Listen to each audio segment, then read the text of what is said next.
Hello dear students. So welcome to the virtual class of history.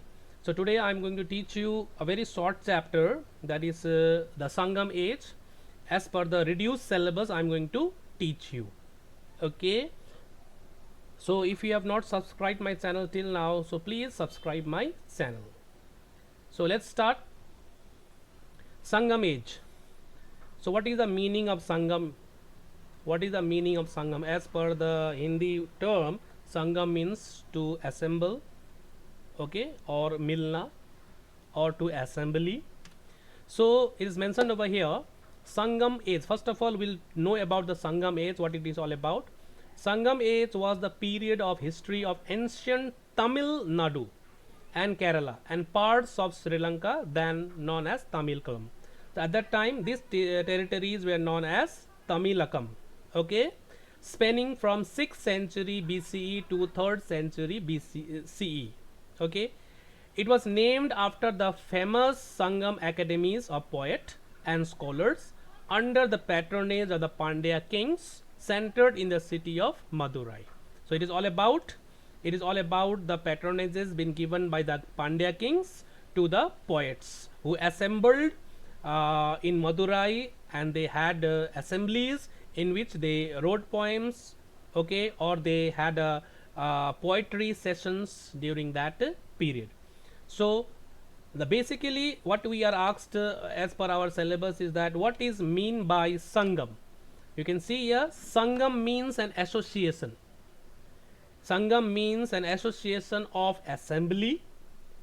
So here as per the Sangam Age, what it refers to, here it refers to Tamil Sangam. That means all the Tamilians, they had a Sangam, an association of Tamil poets. So this was a Sangam of Tamil poets. All the poets of that time, they assembled, okay, which flourished in ancient history of South India.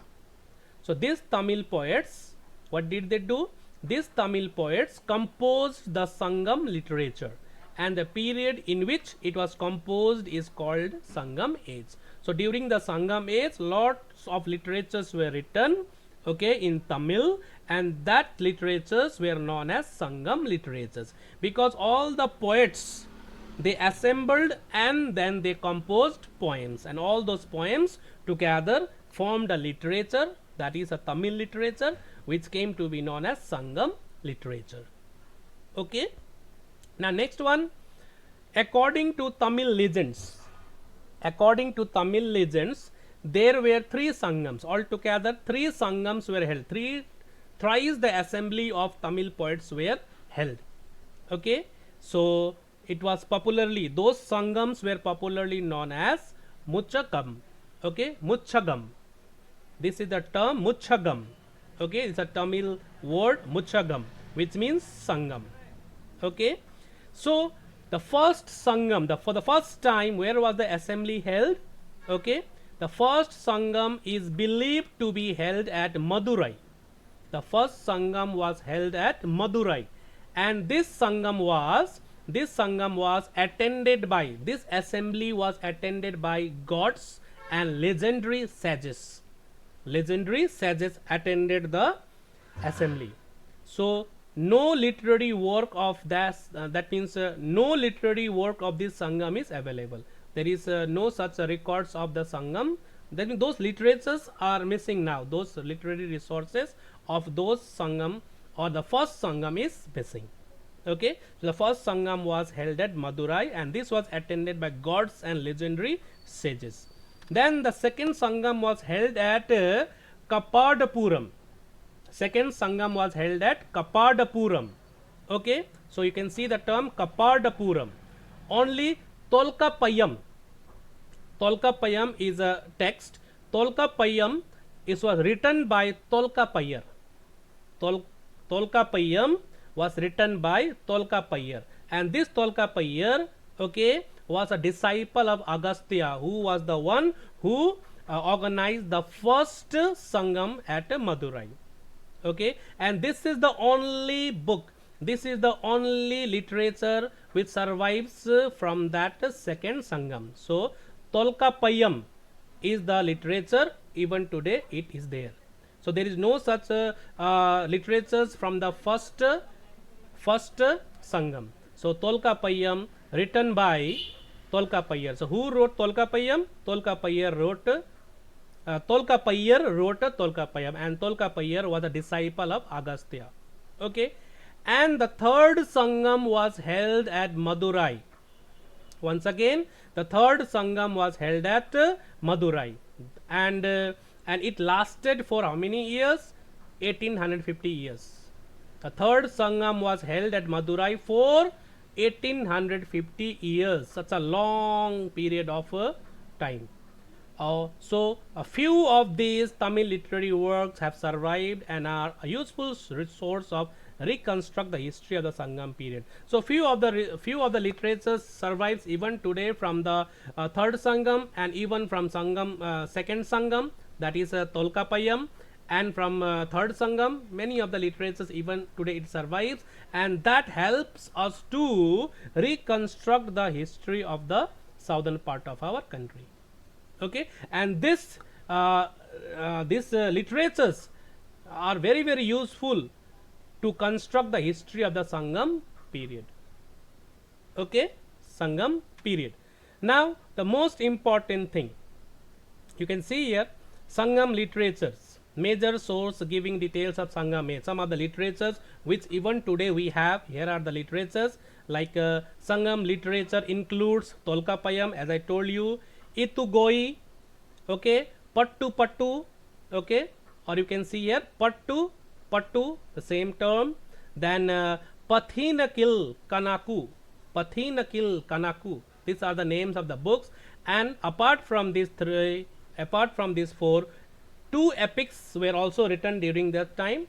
The first epic is known as Silpatikaram and Mani Meghalai.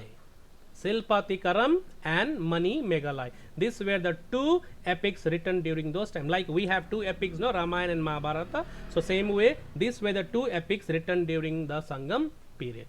So these are some of the major, some of the important literatures even today survives in our country, which throws light about the Sangam age. Okay. Now the most important part as per your syllabus is asked. First one is what is the meaning of Sangam, and the second one is the source, that is Thirukurral. Okay, Thirukurral is a book written by Thiruvalluvar. So this is the only part you must know from this chapter. First one is what is meant by Sangam, that I told you, and in between just a little bit of just for a general knowledge I explained about the first three Sangams, and this part is very, very important for you. So the famous poet Thiruvalluvar, so this name you can see, so it is very tough to pronounce some of the southern terms. Thiruvalluvar wrote Thirukurral. So Thirukurral was written by Thiruvalluvar. So Thiruvalluvar wrote Thirukurral, which consists of 1330 couplets dealing with Porul, that is earth, Inbam, that is known as calm, and Aram, that is dharma. So all these things are all about earth. Okay, artha, kama and dharma, calm and dharma. Okay, and earth means all about economic necessities. Okay, so it is the sacred book of the Tamils. It is one of the most important book of the Tamils and has been translated into many Indian foreign languages. This is one of the most important book of the Tamils. So once again, Thirukurral was written by Thiruvalluvar. Thiruvalluvar wrote Thirukurral, which is one of the most important book of the Tamils, and this book has been translated into many Indian and foreign languages, and it consists of 1330 couplets. So this is all about from the Sangam age. So this is all about from this chapter, that is Sangam age. So it is a very, very short chapter. Okay, hope you all have understood it. Okay, so chapter number 5 is also over. So this much for today. We'll meet again in next class with a new chapter. Till that time, you must take care of yourself. Okay, and please stay safe and stay at home. Take care. Bye bye.